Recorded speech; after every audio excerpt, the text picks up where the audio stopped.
Welcome to the future, where the glass is half full and you'll need new glasses, where you'll be jumping from conclusions. The past is annulled, and a new future is born. Never before in history has so much meant so little to so many. AD on the radio. So, this is why we love the new Pope. Although, he's just a Pope now. Pope Francis has been around for a little while. We don't really have to keep calling him the new Pope. I suppose we think of him as the new Pope, not only because he's the most recent Pope, but because, his approach to being Pope is pretty different from the vast majority of religious and political leaders around the world. And that kindness seems to be at the heart of it all the time. Now, this shouldn't be a new concept, but as it turns out, it is. So I guess I'll continue to call him the new Pope. This is why we love the new Pope. Pope Francis. Pope Francis has done all sorts of things that we like. Pope Francis has said things like, don't waste food. It's a sin to waste food. And I got to tell you, that one really rang true for me. I don't know why, but it made me rethink a lot of things. It made me rethink my eyes being bigger than my stomach, taking more for the sake of just having more, eating more than I need, leaving some on my plate that ultimately winds up getting thrown out, not getting to the leftovers in the fridge to where they go bad. Thinking about the fact that there's people literally dying in this world of hunger that would literally die for those little scraps I just scraped into the garbage has changed things for me. It really has, in a very positive way. A little bit more sensible about what I buy, a little bit more sensible about what it is I put on my plate, a little bit more sensible about getting to the leftovers that I have in the fridge before I go, I want something new. Postmates, I tell you, Postmates. So it's been good for my wallet, good for my waistline, good for my sense of well-being. Pope Francis saying not to waste food, it's a sin. I like that one right off the bat. Pope Francis also said it's not for him to judge gay people. His exact words, quote, who am I to judge? Yeah, popes in the past have been very quick to say, you honk on another man's bobo, you lose the kingdom, Romans 1. And he's, decided it is not for him, the person who arguably has the closest relationship with God on earth, to judge. Hopefully, people catch on to that one more and more with every passing year. Pope Francis has also said that you don't have to be Catholic to get into heaven. Just be a good person. You'll be all right. And I got to tell you, man, I love that one. I don't know what faith or religion you subscribe to. I don't know what church you attend, if you attend a church at all, if you're a big believer in nothing, if you're an atheist, if you're an agnostic, whatever you are. But as a person who is spiritually searching, and as a person who has a bit of a fundamental distrust of organized religion in general, I got to tell you, it's really awesome to know that just being excellent to the people around me is going somewhere. Like, I spend so much time and effort squashing all my built-in hostility that I feel toward people every single day. So it's cool to know that that could be paying off somewhere down the line. And man, I don't care what religion you are. I don't care what religion you are, what you were raised in, what you practice now. I think anyone of any specific faith has probably had that moment where they're like, oh man, what if, right? I totally believe, but what if there are not, in fact, 72 virgins waiting for me? What if that guy wearing the yarmulke is right? Oh, what if that guy not wearing the yarmulke is right? You see, the one thing that so many religions have in common, from Mormon to Muslim to Jew to jihadist, here's the thing. They all say that worshiping this way is the only way you're going to make it through the pearly gates. And I have to imagine at some point, usually when you're doing something difficult or time-consuming worship-wise, you might have that lingering doubt when you're putting all that effort in, going, oh, man, what if the Jews have it right? And despite my baptism or my christening or church on Sundays or money in the collection plate or meditation or in some more extreme cases, this bomb strapped to my chest, what if I'm still going to wind up burning in hell for all eternity with Satan himself spit roasting me? Because, as it turns out, the other guys were right. Ugh, then I will definitely feel all kinds of foolish. So the Pope said, hey, what religion you are, what label you place on yourself, that doesn't really matter. Just be a good person. You'll make it into heaven. I got to tell you, I like that. The Pope also said that women need to be more involved in church, that the Vatican needs to have females more involved into the day-to-day business of the Catholic Church. The Pope also did bring up another thing that was incredibly humanizing and made him a Pope of the people. Did you see what this is? And why are we talking about the Pope today? What did he do recently that I think we can all learn from? Whether we're religious folks or not, whether we're Catholic or not. We'll get into all of this next. Join the conversation. Tweet me at ADSXE, or you can email me, ad@iheartradio.com. Thank you so much for hanging out.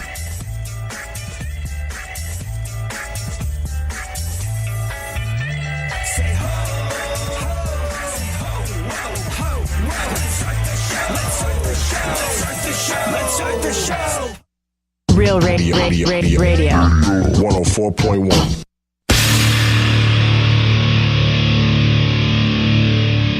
Where the left and right come together for fundamental truths. AD on the radio, on Twitter at ADSXE. So if you're just getting here, we've been talking a little bit about the new Pope. I mean, he's not technically the new Pope anymore. He's been the Pope for several years. But I suppose he's new in his thinking. He's a little different from a lot of other religious and political leaders in that he genuinely seems to make love the central and guiding principle for everything he says and everything he does, which would seem obvious for any kind of religious leader. But also, it's been a bit of a rare commodity if you look back through history, especially if you look back at some of the more interesting moments of the Catholic Church. Yes, I'm looking at you, Spanish Inquisition. Anyways, here's the thing. Pope Francis has done all sorts of things that we like.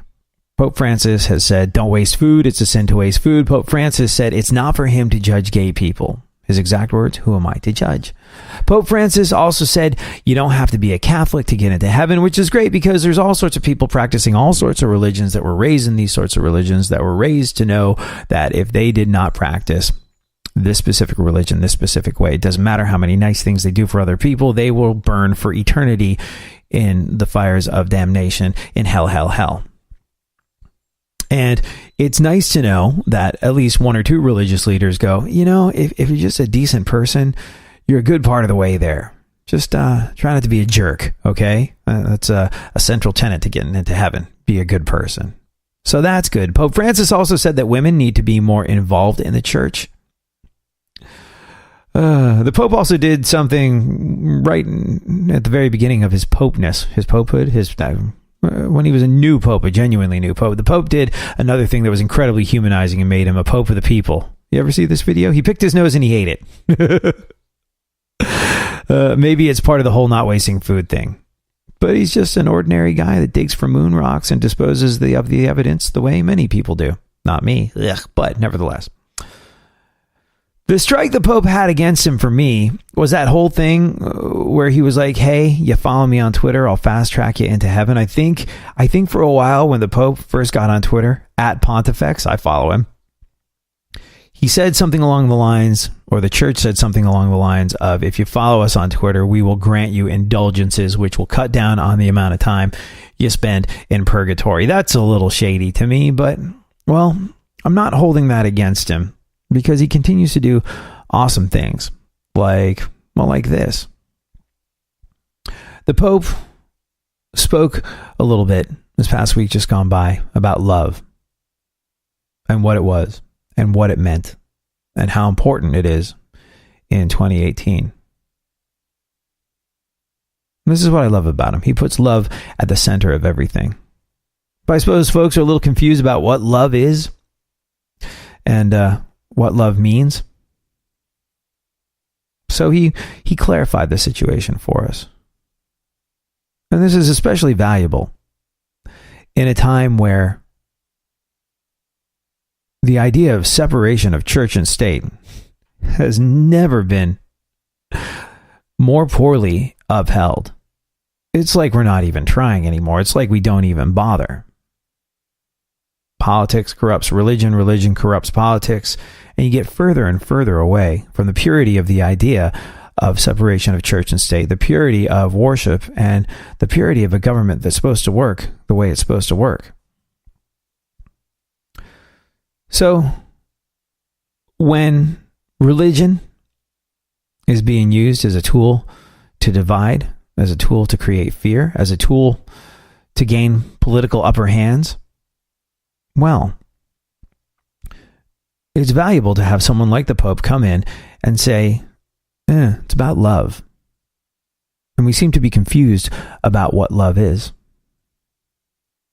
Pope Francis went on the record saying, love is not what they say in the movies. Love is not playing violins, all romantic. No, love is work. Love shows itself in works, not in words.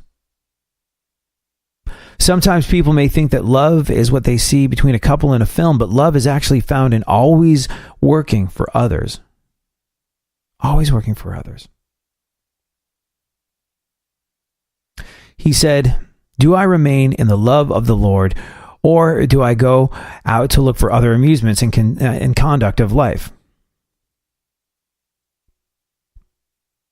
Now, what did he mean by other amusements and conduct in life? Well, he was talking about not being cool to the people around you. That's what he was talking about. He said that if you speak badly of others, then you're not having love. If you speak badly of others, you don't have love. And in a day and age where love of country, love of God, love of literally anything, when this is used as an excuse, when it's distorted to criticize, to blame, to separate, to, in essence, cause hate the way it is as part of our daily political process, it would seem, the amount of mudslinging that happens between politicians, between people, online, in person, in the streets. The way in which love has been held up as an excuse to spread hate in 2018. Bearing that in mind, it's good to have someone like the Pope, the guy who arguably has the closest relationship to God, say, that's not what love is. The Pope said, follow the example of Jesus, who gave his life as a servant, because the Lord always loves first. Doesn't matter what religion you are, you take from that today, love is always first.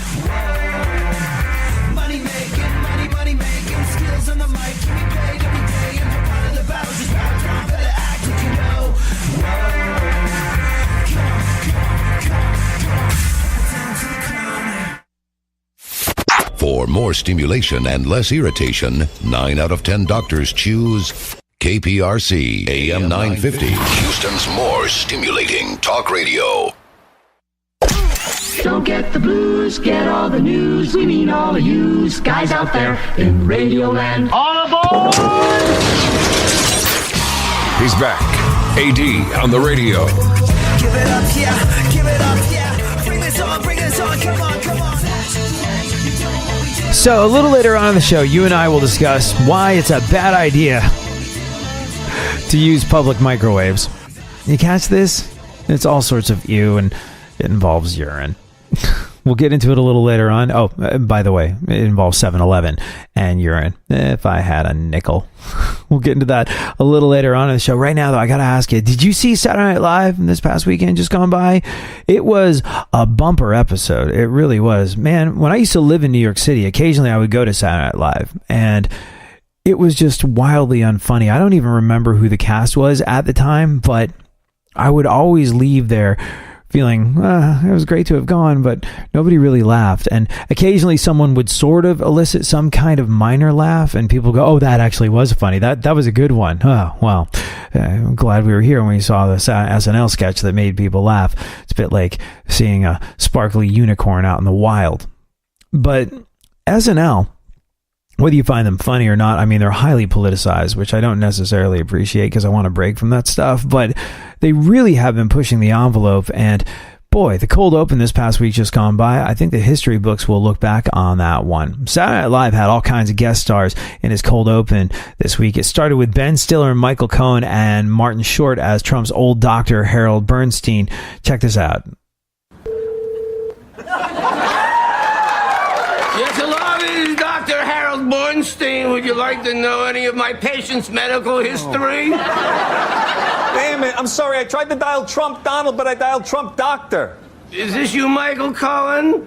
Michael, I'm glad you called. Someone broke into my office and stole my files. I guess you could say I was raped. I don't think you could say that. Well, I already did. Raped! All right, can we talk about this later?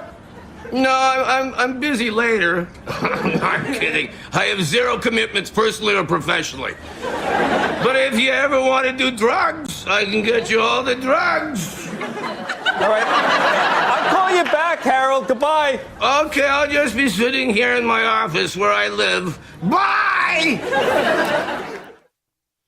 And after a week's worth of endless chatter about Kanye West, SNL capped it off by saying sort of what needed to be said in a kind of brilliant skit that was a takeoff of the horror flick A Quiet Place. Five folks are tiptoeing through a cornfield trying to be as quiet as possible so monsters don't kill them. But one character, played by host Donald Glover, is keeping up with Kanye's tweets on his phone, and try as they might, they just can't keep quiet about the insanity spewing forth from Kanye, and one by one, it kills them.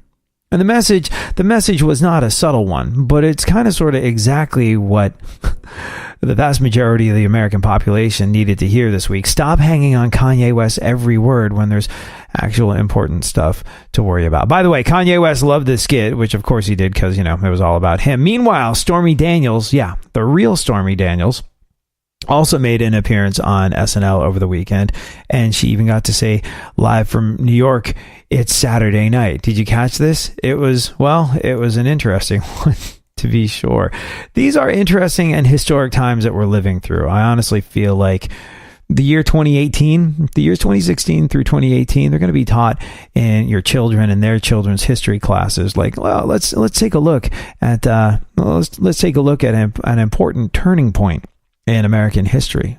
What we turn into, well, that's for you and I to decide. Not politicians, not policymakers. You and I, the people, we will decide moving forward, and we can't forget that. But whatever the case may be, I genuinely feel we will look back as history winds on at this sort of time period as being a turning point in our lives and in the life of America. What do you want me to do? Call up Stormy Daniels and fix this once and for all. Maybe keep me on the phone, too. I'll just be quiet and listen.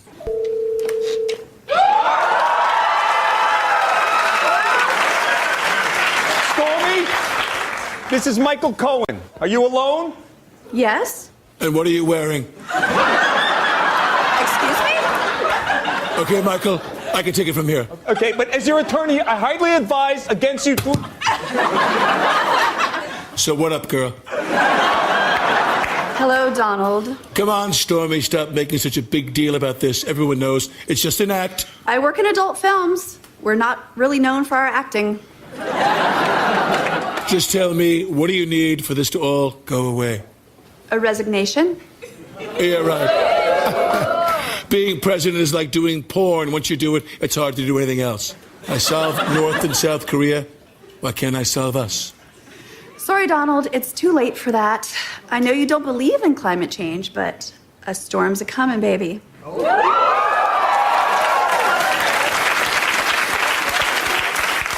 I've never been so scared and so horny at the same time. And live from New York, it's Saturday night.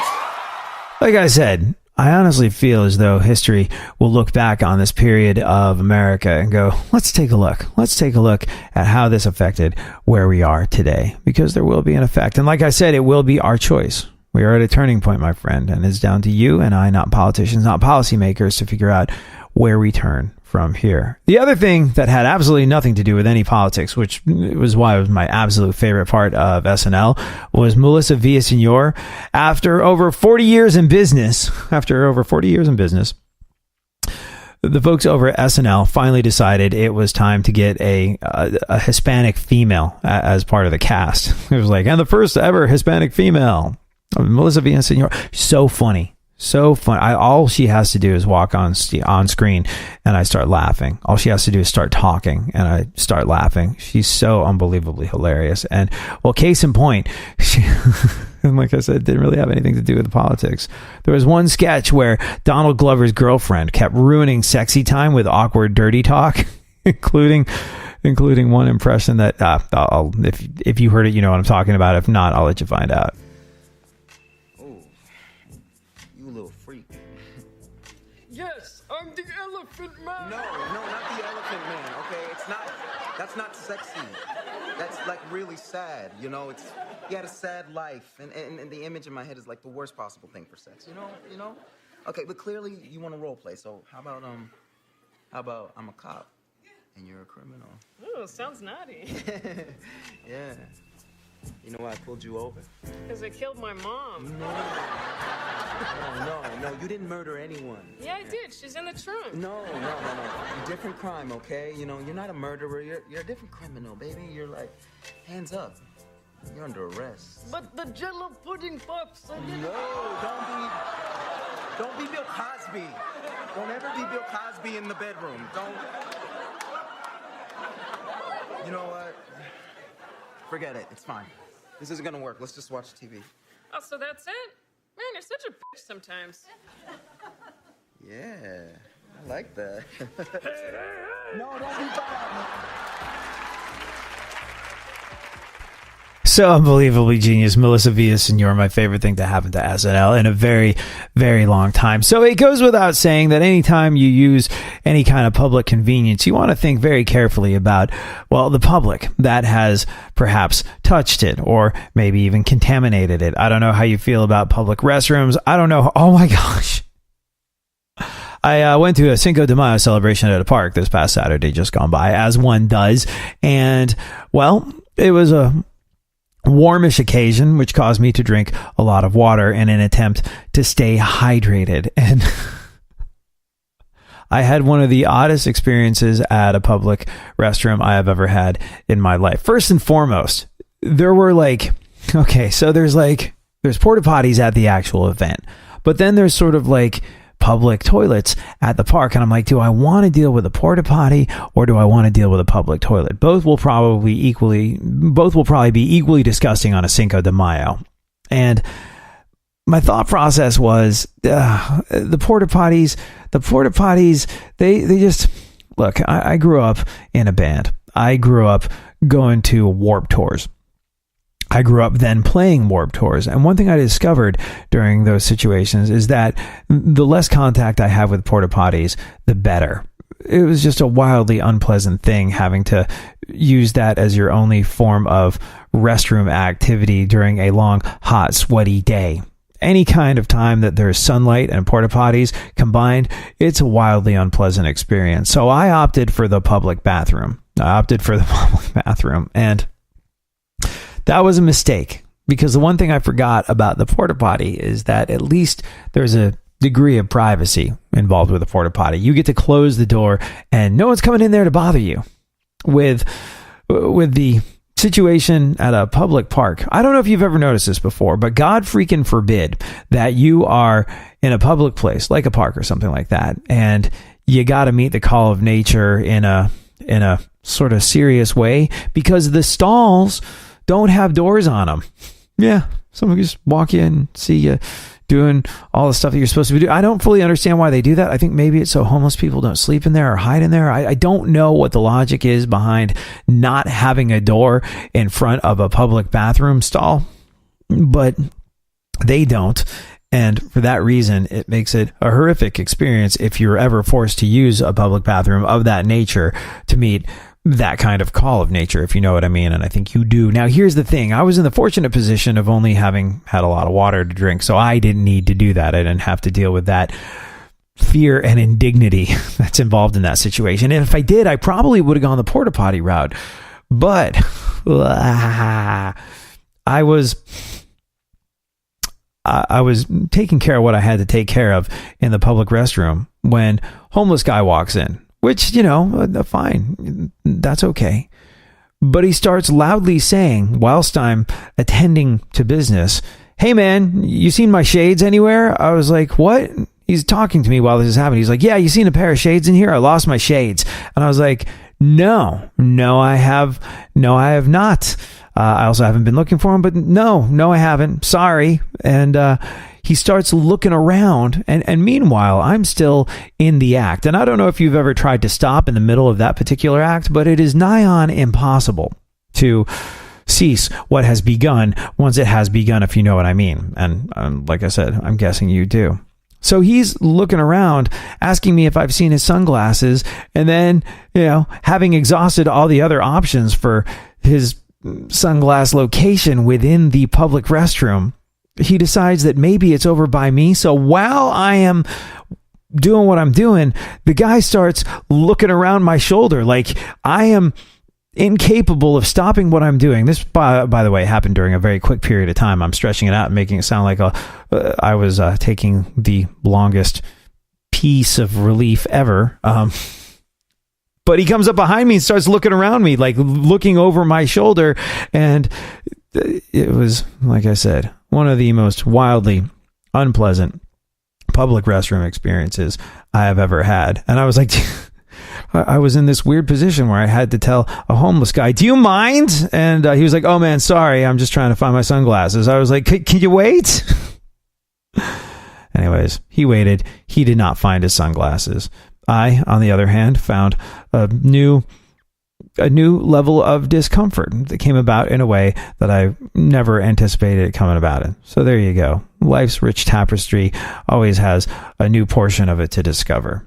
And like we were saying, anything that involves the public or public amenities, you want to approach that, as I was reminded this past weekend just gone by, with a considerable amount of caution, because you don't really know what the public's up to, what they're all about. And specifically, you want to be uber careful in situations where there might be urine involved. Here's the thing. We cannot prepare for every eventuality, though. There's some things that we can't even imagine or dream up, which is why we're not necessarily prepared for the eventuality that there might be urine in a public microwave. But there has been, and there was, specifically at a 7-Eleven this past week just gone by. How is this possible? How is this a thing? How could the fatal combination of urine and a microwave occur in a 7-Eleven? And will you think twice about heating up your food in one of those things moving forward? I'm going to go out on a limb and guess you absolutely will. We'll discuss exactly what went down that will make us think twice about how we reheat our bean burritos in a little bit. If you have anything to add to the show, feel free to hit me up at ADSXE. This is where you can tweet me or you can email me, ad@iheartradio.com. Thank you so much for hanging out.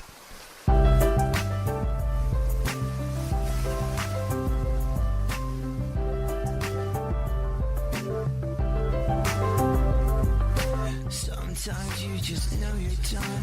You're longing for that shining sun. You walk these streets most every day. You're waiting to get washed away. Radio. Radio. 104.1.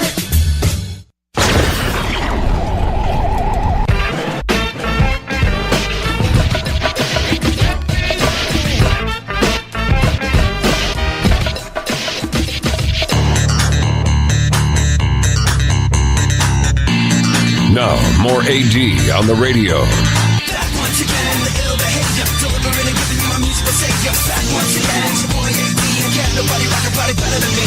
Back once again, the ill behavior, delivering and giving you a musical savior. Back once again, it's your boy AD, and can't nobody rock a body better than me. So don't you fret. You and I will, in fact, discuss the rather revolting combination of a 7-Eleven microwave and urine, a story that will make you think twice about anything available to the public that you use, specifically anything that has anything to do with food or things that you put in your mouth. We will get to that. Don't you worry your little head about it. But first, I want to read this email I got from Rick, who listens in Riverside, California. Thank you so much for listening, Rick. Rick said, AD, I love your take on pretty much everything. In times where people seem only too hell-bent on tearing each other down, you actually manage to find common ground. I find myself agreeing with you a lot on points that I didn't think I would agree with you on. Out of all the talk radio I listen to, yours is probably the most different political opinion out there. and the one that has least in common with what I believe, but I get the most out of your show. Well, first and foremost, thank you so much. Thank you. That means a lot, because look, when I started doing this show a few years back, the Grand Dragons of talk radio said to me, we got one rule for you. Don't say if you're a Republican or a Democrat. And I was like, well, that's pretty easy because I'm neither of those things. I'm not a big believer in the two-party system. I'm not a big believer in the idea that there's any real difference between the political parties. It's Coke and Pepsi to me. It's just brown sugary water that's bad for you ultimately. That's what the two political parties are. Very slight variations on exactly the same thing. So, yeah, not a big believer in saying whether I'm a Republican or a Democrat because it precludes free thinking. It ties you to a knee-jerk reaction out of built-in loyalties, out of being a straight ticket voter. And that's not something I'm all about. So thank you. And yeah, that is kind of the effort with this show. It's to bring people together. Look, too much agreement kills a conversation. If two folks are having a conversation and they agree with everything, well, one of those folks isn't necessary. And I'd rather all of us are necessary when we get together to hang out and talk. So I appreciate that. Rick goes on to say, I notice, though, that sometimes you get to the hot topic political issues of the day a little bit later than other people. Why is that? Because I turn on the radio wanting to know what it is you're going to say about a specific topic, and you seem to wait a day or two before you get into it. Well, actually, yeah, I do wait a day or two to get into it for a couple of important reasons. And I'm glad you noticed. First and foremost, when everybody's screaming and shouting and yelling and getting dug in and battle lines are being drawn and you're either right or you're wrong and there's no gray area and there's no need for further inspection. And if you believe opposite to me, you're an evil a-hole that hates America. When all that's going on over whatever issue it is that day, well then, here's the thing. There's not much of a conversation being had. People are just screaming and shouting. I like to wait it out, let things settle a little bit, and then, well, take a good look at whatever the situation might happen to be. And then I like to hope that I can be one of the cooler heads that winds up prevailing. So yeah, sometimes I do get to things a little bit late. Also, it depends on where you're listening. If you're in Riverside, I know sometimes they air things a little bit later than other places get them. The show's on several stations around the country, and that might be what you're talking about too. But there is a purposeful desire in this show to take a step back and allow wackadoos to play themselves out, and then weigh in with something that I think is a little bit more constructive and a little bit more sensible. Also, there's the fact that when Earth is absolutely 100 million % going to hell in the proverbial handbasket, sometimes you need a distraction. Like if we are teetering on the brink of a trade war or World War III, or there's something hideously awful that is going on that is deeply troubling. Again, sometimes I find it valuable to take a step back and not necessarily be the person that screams and yells and rants about how the end is nigh. You'll find that on plenty of other talk radio shows. But I find it valuable to provide a distraction. Sometimes when things are going a little nuts, you just need to talk to a buddy about something, anything, literally anything other than what everyone's screaming and yelling at you about all day long. Does that make sense?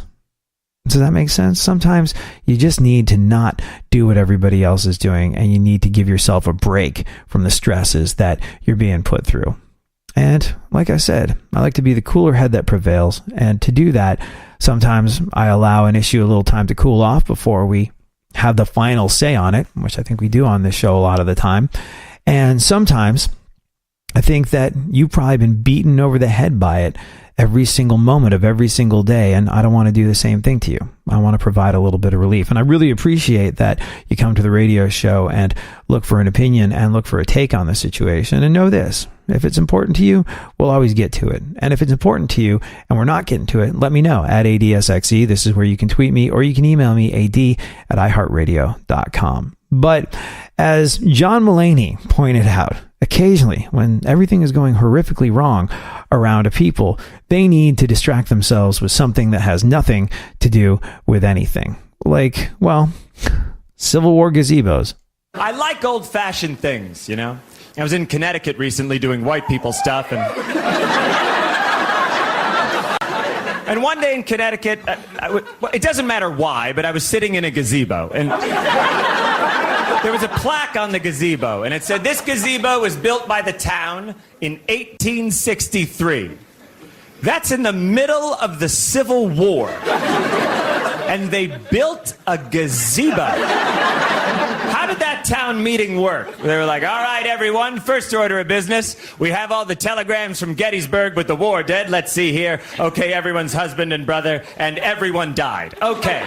Josiah, you had something? Yes, I do. How'd you like to be indoors and out of doors all at once? Ever walking through the park with your betrothed and it starts to rain, but you still want to hold hands? Well, may I introduce you to, and my condolences again to everyone, the gazebo!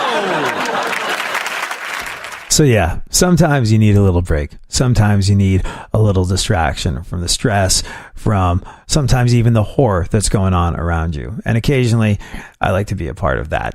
If there's anything I can do, though, to help you work through something, or if there's something you want to discuss or something you want to get off your chest or something that you have questions about that you feel we should be talking about on the show, hit me up at ADSXE is where you can tweet me, or you can email me ad@iheartradio.com. And like I said, because you and I tackle big and important and pressing issues around here, up next we'll talk about how urine got into a 7-Eleven microwave. Yeah, like I said, big and important issues.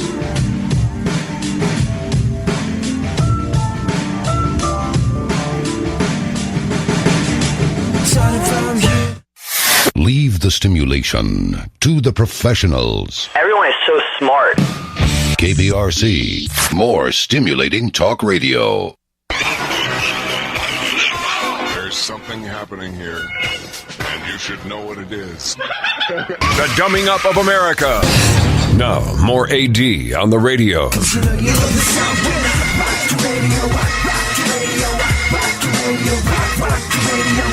So you and I will discuss the disturbing combination of urine and a public 7-Eleven microwave and how that came to be a thing. First and foremost, though, well, we'll get into the news in just a little bit as well. But right now, though, did you see Metallica played a show in Sweden the other night, and Robert Trujillo and Kirk Hammett did a cover of Aha's Take On Me? It's freaking brilliant.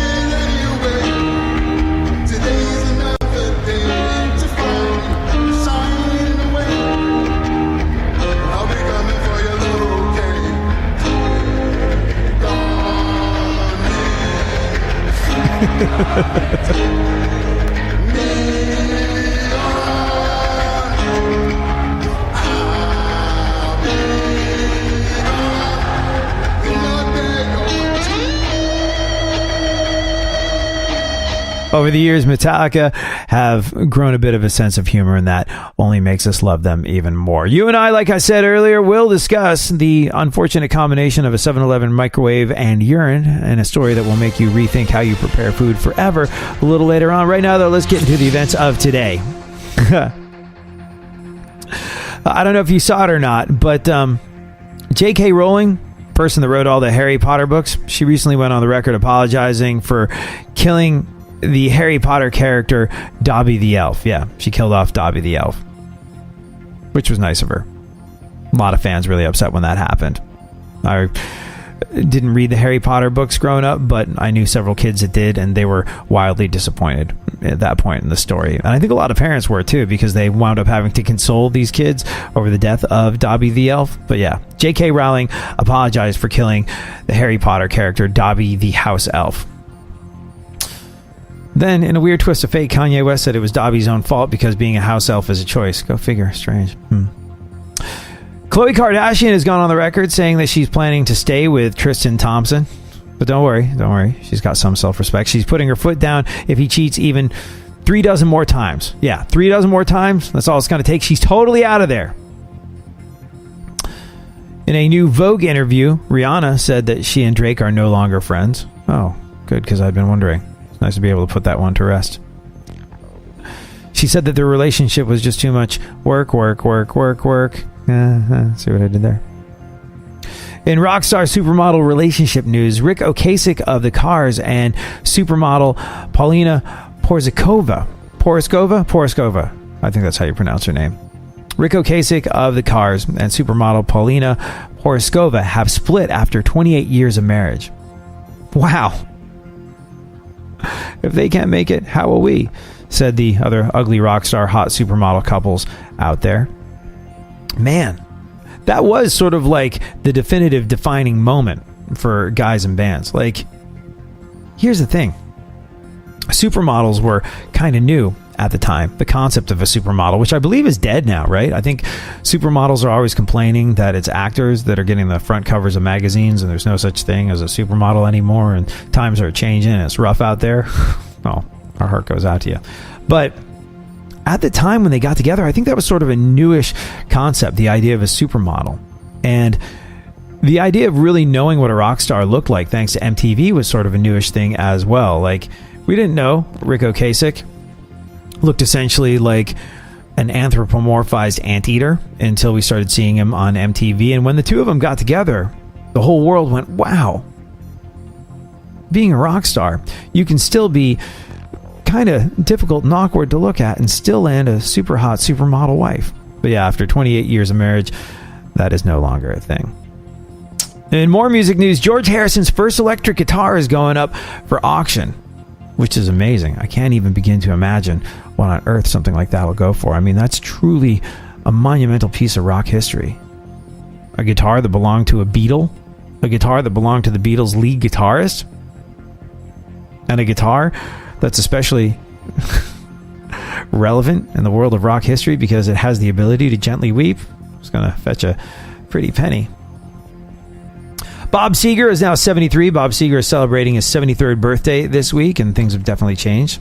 These days, he's finished with his night moves by 7:30. His night moves are more like early bird dinner moves at this stage in the game, and we're fine with that because he's given us a lot. Speaking of old folks, well, all right, this might be a question for you if you happen to live in Florida, where everyone goes to retire, specifically from my home city of New York. There's a lot of senior citizens in Florida, so it bears an interesting question. Do you think that these senior citizens that you're surrounded by in Florida and places like Palm Beach and Orlando where this show's on, do you think that these old folks are getting busy? The answer, my friend, is yes. They're getting busy more and more. Oh, man. I don't know if you caught this or not, but like STDs, legendarily on the rise among the senior citizen community. It's really something. And why does it happen? Well, first and foremost, a lot of these folks were in committed relationships for years and years and years. And now their significant others have passed away. They're no longer around and they're finding companionship elsewhere. But they do not have the contraceptive concerns that they once had back in the day. So they are, without protection, rediscovering a new chapter of their life, sometimes with multiple different partners. And because they're not using condoms, because they're not trying to, and because they're not really thinking about STDs, because they've been in committed relationships for such a long portion of their life, STDs are rampant in the senior citizen community. And now more so than ever, because new study, to answer the question we asked earlier, a new study reveals that senior citizens are having more sex than ever before. Yeah, new study reveals senior citizens are having more sex than ever before. And if you'd like to hear more on this story, you and I can no longer be friends. Do you take vitamins? Is that a thing for you? I heard a little while ago that I was supposed to be taking vitamin D because I don't get out. I'm stuck in a studio a lot, don't get a lot of sunshine, and the sun gives you vitamin D. So to replace the vitamin D that I'm not getting by not going out in the sun, I should take a vitamin D supplement. Now, I've always been in a couple different minds about this. On the one hand, what could it hurt? On the other hand, there's a lot of folks that say it's a phenomenal waste of money. What did I hear vitamins called? Vitamins are expensive urine, I think one doctor once said. And people go back and forth on this particular subject. I don't know if you take vitamins. I don't know if you notice a difference in your daily life. And I suppose one of the reasons that I did not take vitamins is that when I stopped taking vitamins, I didn't really notice anything. And then I decided I would give them another go. And there were no noticeable improvements to my health or outlook or general sense of well-being. So I just I forgot to take them because they made no difference whatsoever. I still have a couple bottles of multivitamins sitting in the bathroom, which I keep meaning to take. But the problem is, okay, you got to take vitamins not on an empty stomach, because then they'll give you a horrific stomach ache. And when are you supposed to take vitamins? When do you remember to take vitamins? First thing in the morning. And I never remember to take vitamins at night. I always think, okay, there's my vitamins, I should probably take them, and then don't, because I've got an empty stomach and I know they'll make me horrifically nauseous if I do take them, and then I just wind up not taking them. And you know what? I notice that I feel no different whatsoever when I'm taking them or when I'm not taking them, so I don't really find them to be that much of a thing.